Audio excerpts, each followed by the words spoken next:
2026లో ఇంజనీరింగ్లో ఏ బ్రాంచ్ తీసుకోవాలి, ఏ బ్రాంచెస్కి ఫ్యూచర్ బాగుంటుంది, ఏ బ్రాంచ్ తీసుకుంటే కెరీర్ రిస్క్లో పడుతుంది, ఏ బ్రాంచెస్కి క్యాంపస్ సెలక్షన్స్కి ఇబ్బంది అవ్వచ్చు, ఏ బ్రాంచెస్కి గ్రోత్ ఉంటుంది, ఇలాంటి విషయాల్లో చాలా కన్ఫ్యూజన్స్ ఉన్నాయి, చాలా ఒపీనియన్స్ ఉన్నాయి.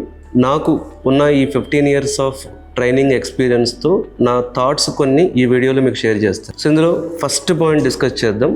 అసలు ఒక బ్రాంచ్ని మనం డిసైడ్ చేసేటప్పుడు చూడాల్సిన ఫ్యాక్ట్ ఏంటి, ఆ ఫ్యాక్ట్స్ కొన్ని తెలుసుకుందాం మనం. సో ఇంటర్మీడియట్ తర్వాత ప్రతి స్టూడెంట్కి వచ్చే first question, which engineering branch is best? Parents ఒకటి చెప్తారు, ఫ్రెండ్స్ ఒకటి చెప్తారు, సోషల్ మీడియాలో ఇన్ఫ్లుయెన్సర్స్ ఒకటి మాట్లాడతారు. ఫైనల్గా ఏమవుతుందంటే కన్ఫ్యూజన్ వస్తుంది, ఫియర్, ప్రెషర్, ఈ మూడు బిల్డ్ అవుతుంది. అసలు ఏ బ్రాంచ్ తీసుకోవాలి, ఇంటర్ తర్వాత ఏ బ్రాంచ్ అయితే బాగుంటుంది అనేటటువంటి ఒక బిగ్ కన్ఫ్యూజన్ అనేది క్రియేట్ అయిపోతుంది. 2026లో ఇంజనీరింగ్ అనేది it is not just about marks or rank, it is about market reality. ఎందుకు అంటే టెక్నాలజీ అనేది చాలా వేగంగా మారుతుంది. ఈవెన్ జోహో ఫౌండర్ చెప్పినట్లు గోయింగ్ ఫార్వర్డ్ ఒక కాలేజ్లో కూర్చొని మ్యాథ్స్ లేకపోతే సబ్జెక్ట్స్ చదవటం అనేది స్కిల్స్ ఇంప్రూవ్ చేసుకోకుండా సర్టిఫికేట్ కోసం సబ్జెక్ట్స్ చదవటం అనేది ఇర్రిలెవెంట్ అయిపోతుంది. అన్నెసరీగా అది టైం వేస్ట్ కింద కూడా కన్వర్ట్ అయిపోయే ఛాన్స్ ఉంది. ఎందుకు అంటే టెక్నాలజీ అనేది చాలా వేగంగా మారుతుంది.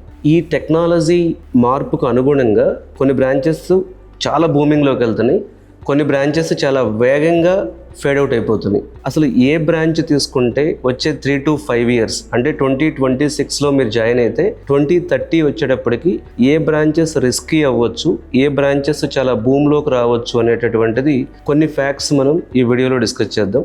ఒకటి, డెఫినెట్గా computer science and artificial intelligence అనే బ్రాంచ్ డామినేట్ అవుతుంది. ఎవరు చెప్పినా ఎవరు చెప్పకపోయినా ఒకటి గుర్తుపెట్టుకోండి, ట్రెడిషనల్ బ్రాంచెస్తో పోల్చుకుంటే ఏఐకి అవకాశాలు ఉన్నాయి, ఏఐకి ఫండింగ్ వస్తుంది, ఏఐలో కంపెనీస్ వస్తున్నాయి. ఏఐని నెగిటివ్గా చూడటం ఆపాలి. ఏఐ బ్రాంచ్ అనేది CSC with artificial intelligence branch అనేది not only popular, it is dominating. ఎవరైనా అడిగితే ఏఐలో జాబులు లేవు కదా అంటే చూడండి, మీరు యుఎస్లో చూస్తే ఏఐ కంపెనీస్ని హాట్ కేక్స్ లాగా మిలియన్స్ ఆఫ్ డాలర్స్ ఇన్వెస్ట్ చేస్తున్నారు. అసలు ఏఐకి గ్రోత్ లేకుండా, ఏఐకి ఫ్యూచర్ లేకుండా ఏఐ ఒక బబుల్ అయితే ఎంత investments Rao.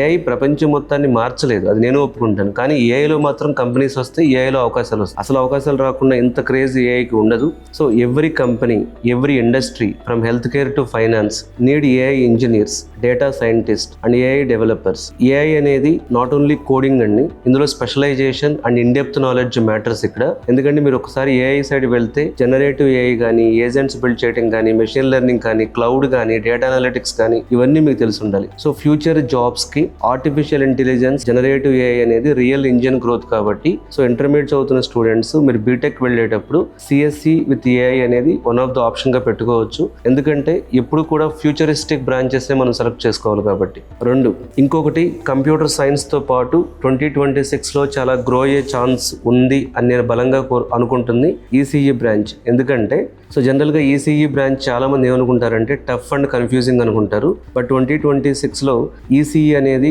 One of the best branch అనే చెప్తాను నేను. ఏఐ తర్వాత ఈసీఈ డామినేట్ చేయొచ్చు. ఎందుకు అంటే ECE branch is connected to hardware and software, IoT కానీ, చిప్ డిజైన్ కానీ, రోబోటిక్స్ కానీ, ఎంబెడెడ్ సిస్టమ్స్ కానీ ఈసీఈ మీద డిపెండ్ అయి ఉన్నాయి. So India growing as a semi conductor hub. So this branch also will definitely shine. Even మనం చూస్తే వరల్డ్లో డేటా సెంటర్స్ మీద, సెమీ కండక్టర్ ఇండస్ట్రీ మీద, చిప్ మ్యానుఫ్యాక్చరింగ్ మీద చాలా ఇన్వెస్ట్మెంట్స్ వస్తున్నాయి కాబట్టి, షార్టేజ్ కూడా వస్తుంది కాబట్టి, సో ఈసీఈ వాళ్లకు ఇన్ఫ్రాస్ట్రక్చర్ వైజ్ అంటే చాలా గ్రోత్ ఉండే ఛాన్స్ ఉంది.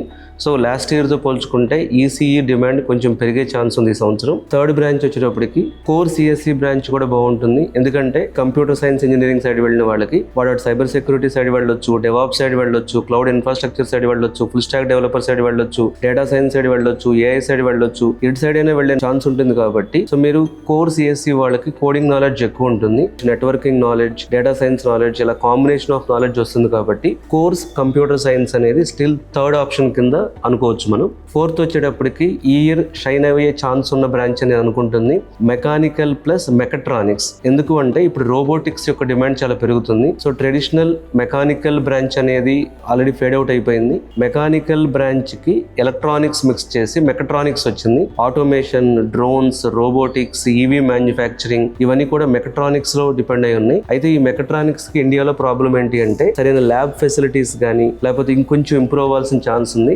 మెకానికల్ అండ్ మెకట్రానిక్స్ బ్రాంచ్ కూడా డెఫినెట్ గా ఛాన్స్ ఉండేటటువంటి అవకాశం ఉంది. వన్ చాలా emerging computer science with quantum computing specialization. Computer science వచ్చే ఇయర్స్ లో క్వాంటమ్ కంప్యూటింగ్ చాలా రైజ్ అవుతుంది. So computer science with quantum computing focused గా బీటెక్ దొరికితే వదిలిపెట్టొద్దు. ఎందుకంటే మీరు బయటకు వచ్చేటప్పటికి క్వాంటమ్ కంప్యూటింగ్ ఇప్పుడు AI ఎలా ఉందో అప్పుడు క్వాంటమ్ కంప్యూటింగ్ అలా డిమాండ్ లో ఉండే ఛాన్స్ ఉంది. So CSC with quantum computing, but CSC with quantum computing వెళ్ళేటప్పుడు మ్యాథమెటిక్స్ అడ్వాన్స్డ్ గా వచ్చి ఉండాలి. అది గుర్తుపెట్టుకుని ఆ బ్రాంచ్ సెలెక్ట్ చేసుకోండి. కొన్ని బీటెక్ బ్రాంచెస్ రిస్కీ అని చెప్పొచ్చు. ఎట్లా చూసినా సరే లాస్ట్ 15-20 ఇయర్స్ డేటా ప్రకారం చూస్తే సేఫ్ కాదని చెప్పొచ్చు. ఒకటి civil engineering still important, no doubt, but the demand in India is unstable అని చెప్పొచ్చు.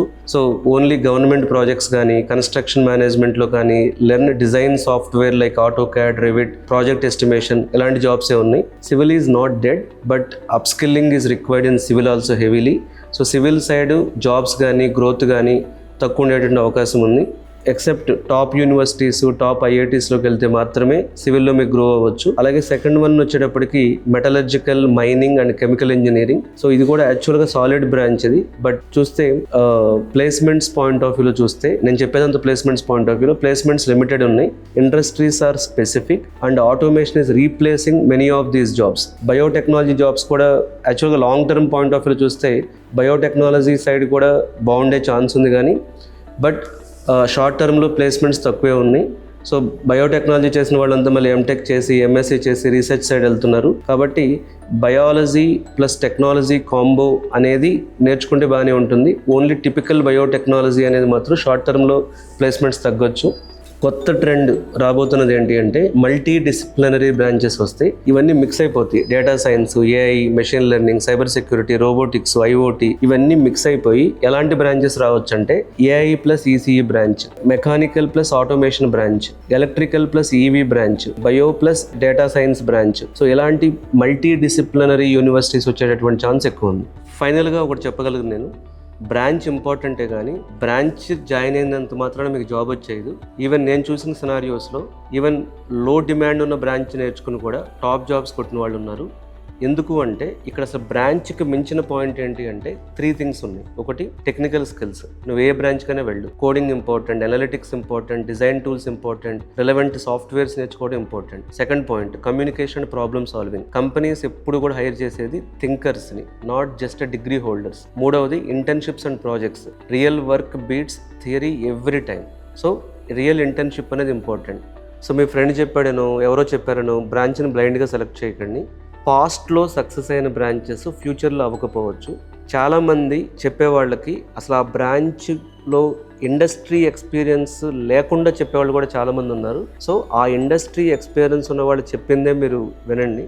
చివరికి బ్రాంచ్ సెలెక్ట్ చేసినప్పుడు మీ interest important, future trend important, flexibility to learn new skill important.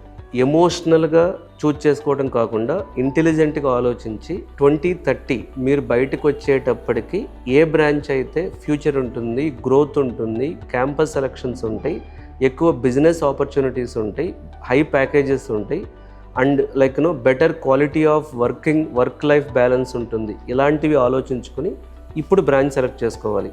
So branch సెలక్షన్లో మిస్టేక్ అయితే తర్వాత మీ కెరీర్ పాత్స్ అన్నీ మారిపోతాయి. సో బ్రాంచ్ సెలెక్ట్ చేసుకునేటప్పుడే కొంచెం కేర్ఫుల్గా ఉండడం ఇంపార్టెంట్. సో మీరు 2026లో ఎలాంటి బ్రాంచ్ సెలెక్ట్ చేసుకోవాలి, ఎలాంటి కాలేజ్ సెలెక్ట్ చేసుకోవాలి అనే కన్ఫ్యూజన్ ఉంటే ఈ వీడియోలో ఇచ్చే నెంబర్కి కాల్ చేసి నా అపాయింట్మెంట్ తీసుకుని మీరు డీటెయిల్గా డిస్కస్ చేయొచ్చు.